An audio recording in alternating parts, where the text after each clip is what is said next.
你知道吗？用嘴巴呼吸对身体是很伤的。嘴巴呼吸不是很正常的吗？我从小就这样子耶。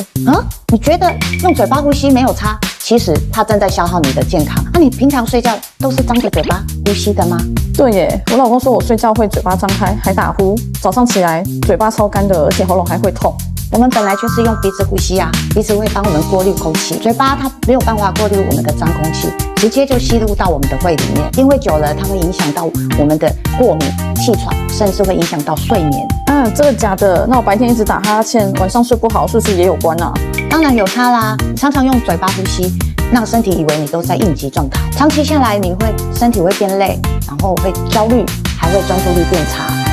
所以我不是没有睡饱，是鼻子出了问题哦。有可能啊，你常常觉得身体累，其实你是没有让身体好好的呼吸。所以呢，你是用嘴巴呼吸还是用鼻子呼吸呢？留言告诉我们。